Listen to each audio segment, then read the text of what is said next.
Hello viewers, Bezlonir here. So, I recently watched Total Biscuit's review of Heroes of Might and Magic 7, and it brought a couple of things to light for me. The game was designed by the same people who did Might and Magic 10.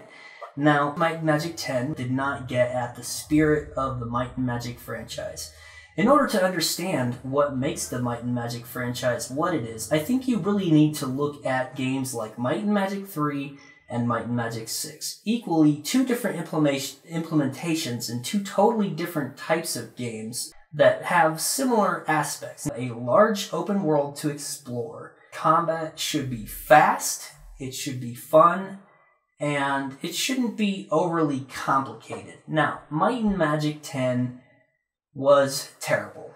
Every time you move, it takes way too long to move. The game is really, really slow. Might and Magic was never this type of game.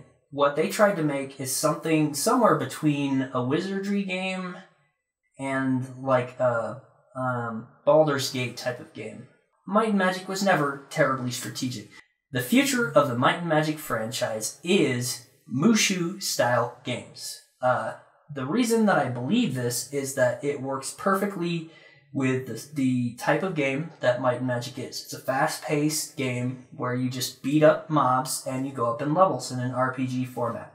Each player has three character slots that they can bring along with them. Each character can be something like a tank type character, or a ranged unit, or a magic user, or a healer, or a druid, or something like that, and you switch between them as need be, and when you're not controlling the other character, your AI will perform based on a set of parameters that you give to them. Then you'll be able to play with other people, and the enemies will scale to you. And in order to make this work, when you're playing with other people, you're probably going to use different combinations of guys, because you won't need 18 healers or anything like that. So, let's imagine Goblin Watch is a Musou Might and Magic stage. Maybe you have to destroy some bunkers with some goblin shaman firing at you behind a goblin meat shield. Then you advance to the castle, fight a mini-boss, and make your way inside through a horde of goblins until you reach the boss. Beating him will get you a reward, a new Scorpigal.